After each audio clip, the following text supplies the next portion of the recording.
Gimana saya? Silakan. Terserah. Atau Kak Raisumon dulu, silakan. Ya. Jadi kalau terkait masalah kuliah online ya, seperti yang dibilang tadi sama Kak Herul, katanya ada mahasiswa yang tidur. Bahkan lebih parah dari itu, ada mahasiswa yang sengaja suruh temennya untuk gantikan dia masuk misalnya via Zoom toh. Dan lucunya dosen juga tidak tahu bahwa ini benar-benar mahasiswanya atau bukan. Apalagi oke lah misalnya saya yang angkatan 2018 yang di fakultas ini, tapi coba kita lihat angkatan 2020, 2021 yang belum pernah sama sekali ketemu langsung dengan dosennya. Jadi maksudnya timbal balik dari kegiatan ini itu merugikan, dan lucunya mahasiswa sendiri juga tidak sadar bahwa sebenarnya ini merugikan diri sendiri. Jadi sebenarnya ada beberapa landasan yang sangat berpengaruh, yaitu misalnya di landasan psikologisnya, yaitu bagaimana kuliah online ini memberikan tekanan yang psikis ya kepada mahasiswa dan dosen, sebab mahasiswa memiliki gaya belajar yang berbeda, begitupun dengan dosen dengan gaya mengajar yang berbeda. Misalnya ada dosen yang tidak bisa mengajar tanpa papan tulis lah misalnya, sedangkan dibatasi oleh media, dan ada mahasiswa misalnya sangat susah menerima materi apabila tidak bertatapan langsung dengan dosennya. Oke lah misalnya via Zoom, tapi saya sendiri juga merasa beda ya rasanya kita bertatapan muka di via Zoom sama bertatapan muka di kuliah offline. Selanjutnya itu kita ada landasan ekonomi ya. Jadi kita dibatasi juga oleh ekonomi, di mana ekonomi itu jadi kelas masyarakat itu dibedakan menjadi dua ya. Ada kelas masyarakat yang ekonomi kelas menengah ke atas, dan ada kelas ekonomi yang menengah ke bawah. Jadi tentu pasti yang dirugikan dari kuliah online ini yaitu adalah mereka yang kelas ekonominya menengah ke bawah. Jadi oke lah misalnya mahasiswa yang dari pelosok-pelosok itu tidak jauh-jauh jika Makassar misalnya toh untuk bayar kos kah, kan kalau SPP pasti iya dibayar. Jadi kalau pengurangannya itu paling di kosnya, tapi tidak menutup kemungkinan bahwa dia di daerahnya itu juga tidak terbatasi oleh ekonomi. Misalnya Zoom itu 1 jam bisa ambil 1 giga ya? Iya. Kalau 1 jam. Jadi kalau kali 5 SKS dalam 1 jam bisa berapa? Jadi tidak semua ekonomi itu bisa tertutupi. Jadi kita sebenarnya punya beban sendiri, orang tua kita di kampung. Selanjutnya ada landasan mengenai keamanan aplikasi. Jadi misalnya kayak tadi nih yang kita bahas, ada yang cari-cari toh samarannya misalnya. Jadi nggak tahu lah kita ini dibuat pintar atau dibuat bodoh dengan media sendiri. Selanjutnya itu ada landasan sosiologi, yaitu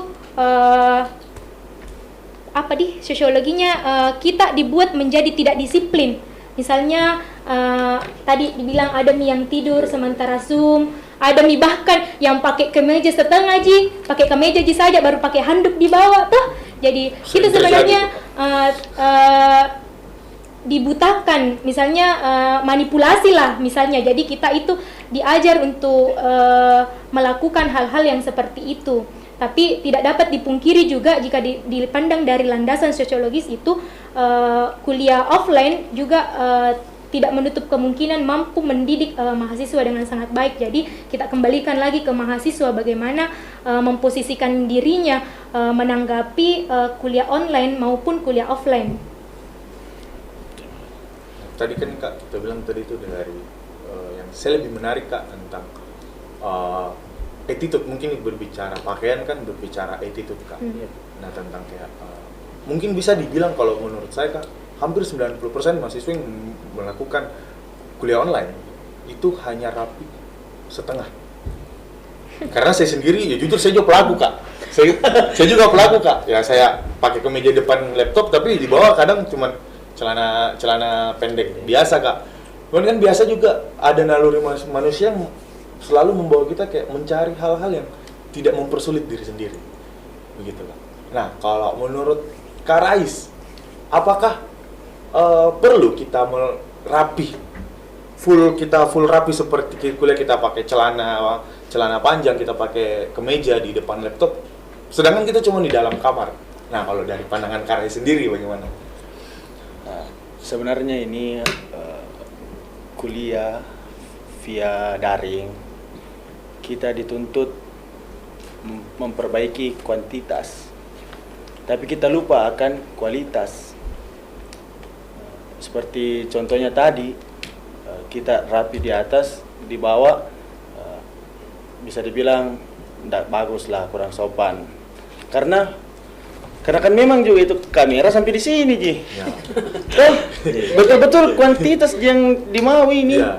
Yang jelas rapi, mau pakai apa di bawah tidak peduli.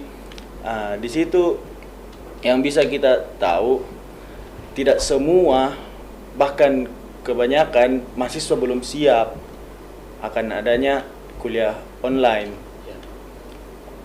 Banyak yang belum siap. Pertama, ekonomi. Kedua juga tadi saya lupa,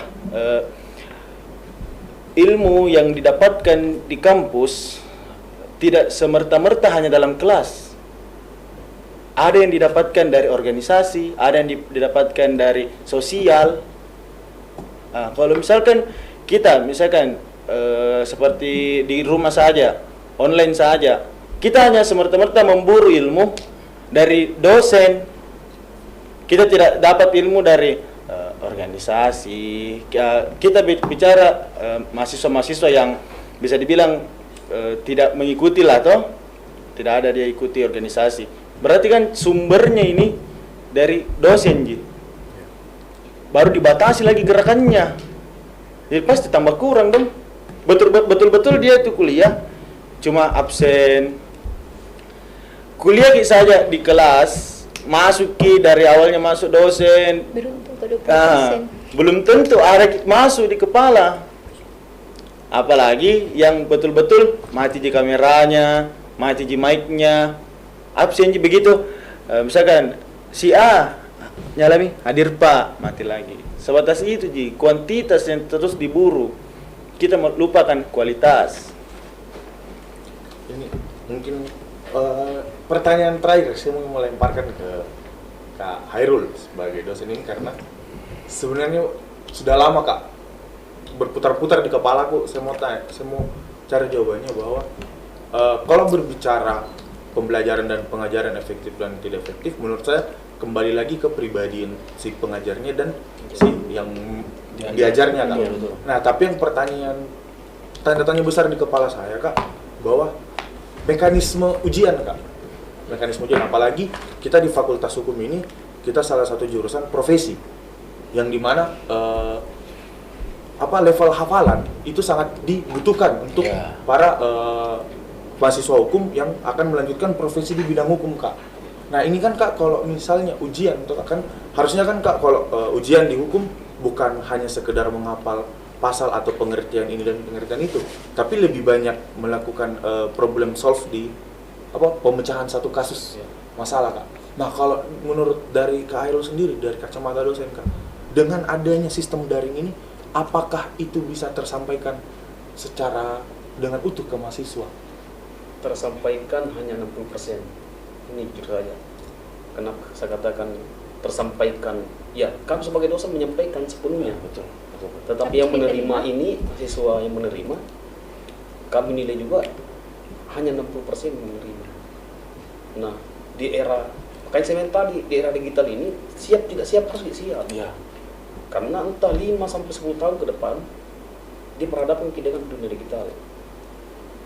Kalau kami dulu mahasiswa, ingat sekali dulu kita mahasiswa, apalagi fakultas hukum datang saya ingat sekali depan itu fakultas di bawah pohon diskusi sama senior. Ya. Ada tempat kajian, itu lo bisa sepakat mengatakan saudara Rais tadi. Ya. bukan cuma dalam ruangan kita dapatkan ilmu. Saya saat sendiri, saya menjalankan semasa mahasiswa, saya katakan bahwa 70% ilmu yang saya dapatkan bukan dalam kelas. 30% itu hanya dalam kelas. 70%-nya dari luar. Di luarnya di mana? Diskusi di bawah pohon, masa organisasi. Ini lebih efektif. Nah, teman-teman mahasiswa sekarang ini terbatasi dengan itu. Online-nya itu. Selain juga online juga, tadi bicara attitude dan etika dalam dunia online daring ini, saya rasa kembali ke pribadinya lah. Maksud saya, mahasiswa mikir ini, masa mau sebagai dosen tak? Dan kedua, saya sebagai akademisi, sebagai tenaga pengajar dosen, saya tidak berbicara rugi dan tidaknya menerima. Saya tidak rugi. Yang saya jalani, saya yang rugi, dosen yang rugi. Kenapa saya katakan dosennya yang rugi? Ya, mahasiswa yang kita ajar setelah dia mencapai sarjana hukum, apalagi kan ini hukum Pak, di mana ada masyarakat, di situ ada hukum. Yang saya jalani, dosennya yang rugi, bukan mahasiswanya. Karena pasti ditanya, kuliah di mana Ki? Siapa yang ngajar Ki? Bagus-bagus kalau tidak sebut namanya dosennya. Tapi kalau langsung dosen nama dosennya mati ya. Berarti lebih ke tanggung jawabnya kan? Iya, saya tidak bicara tentang rugi dan tidaknya, tetapi saya mengatakan kebanyakan bilang dosen, yang rugi adalah mahasiswanya. Saya tidak, yang rugi adalah dosennya. Kenapa saya bilang yang rugi dosennya? Kita menyampaikan materi, tanggung jawabnya. Nanti setelah sarjana pasti akan diperhadapkan dengan masyarakat dan sosialnya. Apalagi hukum ini. Hukum ini lebih logika dan analisa kalau kita jadi sarjana hukum. Jadi mau saya katakan, mari belajar dimanapun, tidak ada yang batasi, baik online atau daring, sempatkan itu. Apalagi sekarang ini dunia digital, biar kita tidur bisa buat Google. Maksudku saya cari-cari intervensi itu lebih enak, itu lebih positifnya daripada hanya mengikuti kuliah daring saja. Ini mungkin sebagai closing statement Kak, saya mau minta dari ketiga narasumber, Kak Hairul, Kak Tia, sama Kak Rais. Mungkin ini kan kita melihat untuk pandemi saat ini yang masih berjalan, kita masih bertanya-tanya karena sempat satu bulan yang kemarin ada angin segar yang masuk di telinga kita bahwa di semester tahun ajaran 2021 dan 2022 ini akan menjadi offline. Tapi melihat pergerakan COVID, update COVID saat ini, update pandemi saat ini, Makassar masih ada di status PPKM. Nah, kita harus mempersiapkan diri. Bagaimana pandangan dari Khairul sebagai dosen dan Katia dan Karai sebagai mahasiswa, bagaimana mempersiapkan diri untuk kembali harus menerima kepahitan di semester depan bahwa kita tetap online. Silakan Kak Hairul. Kalau saya secara pribadi, karena saya ada di daerah Mamuju ini masih PPKM level 3. Kalau Makassar kan sudah 4. Karena kami juga beraktivitas di Mamuju. Yang mau saya katakan bahwa lagi-lagi dunia online ini jangan pernah dibatasi. Ruang gerak kita jangan pernah dibatasi. Kenapa? Jangan sampai kita bilang online Ji, ini Ji. Suku saya, mahasiswa sekarang siap harus berinovasi, harus siap hadapi semua. Nah itu yang saya katakan juga, ini mahasiswa karena juga dimanjakan. Kalau kita kemarin datang ke sama senior Pak, lebih enak diskusi. Sekarang tidak ada ketutupnya dan etikanya, bahkan kayak biasa Ji.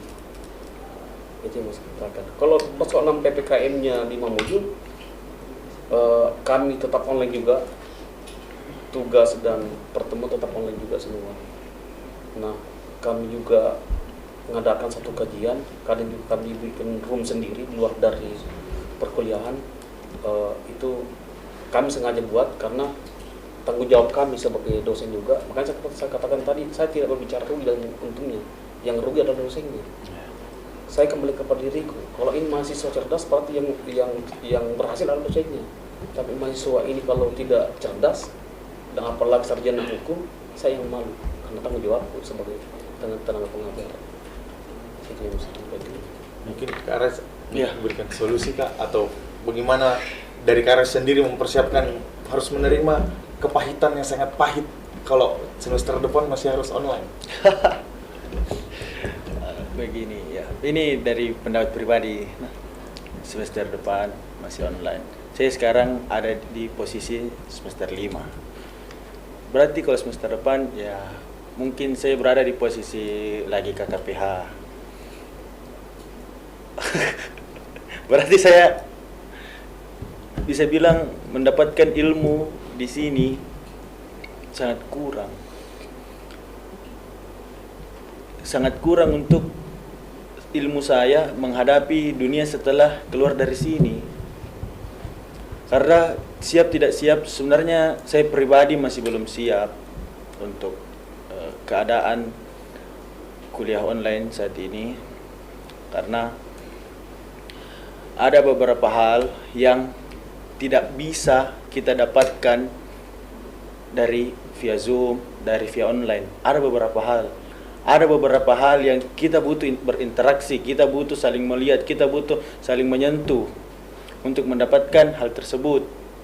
Dan itu tidak ada di online ini. Kenapa kita tidak kampus dibuka? Jangankan kampus, skala lebih besar saja seperti kita bisa bilang mall, itu dibuka, tapi ada batasan. Kenapa kampus tidak begitu juga?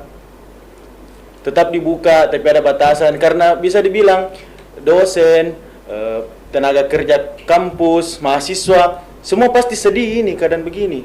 Semua pasti sedih. Adanya pengurangan pegawai, mahasiswa ada yang cuti dulu, ada yang sampai mungkin di DO, dosen yang mencintai profesinya menjadi tidak semangat juga. Karena saya pernah suatu ketika saya mengadakan kelas Zoom. Bukan berarti saya di situ mengajar atau buat materi, tapi di situ saya melihat ini respon-respon dari teman-teman peserta Zoom tidak ada. Di situ saya bilang, bagaimana berasanya jadi dosen dicueki, tidak ada bati-bati, ada yang mau bertanya, mati semua kameranya, mati semua mic-nya. Biasa orang kalau kuliah mau bicara, kalau ini, belum Pak mandi, masa kulkas nyala lagi, masih cuma leka. Malas Kak deh. Atau mungkin Kak terstimulus. Biasa itu di kelas dipancing-pancing. Bicara kok jawab gitu bicara mi. Yang itu kita mau, yang itu saya suka. Dan itu tidak ada di online ini.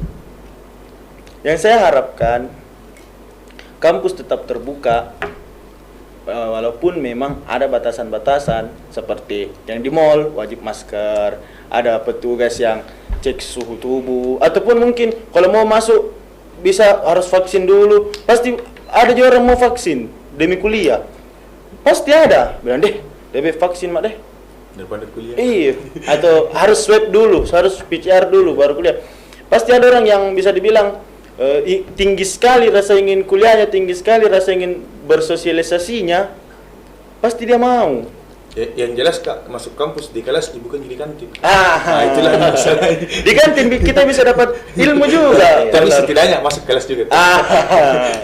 Sosialisasi dari senior, dari orang-orang yang kita kenal, yang lebih duluan di kampus ini. Kita diajari bagaimana menghargai orang lebih tua. Kita dihargai bagaimana etika. Kalau online, siapa mau ajar Ki? Urus dirimu sendiri begitu.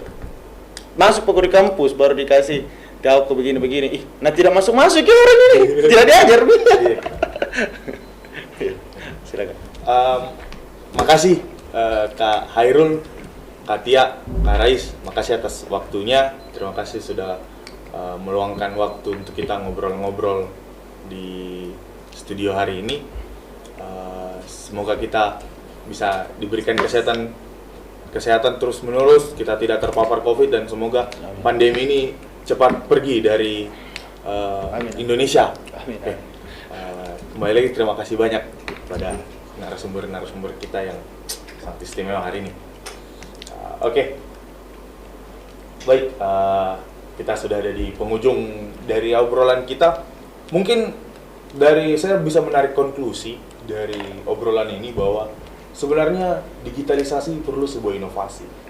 Nah, yang menarik adalah mall dibuka, kampus ditutup. Silakan diinterpretasikan sendiri, asal jangan dipolitisasi. Don't stop educate yourself. Wassalamualaikum warahmatullahi wabarakatuh.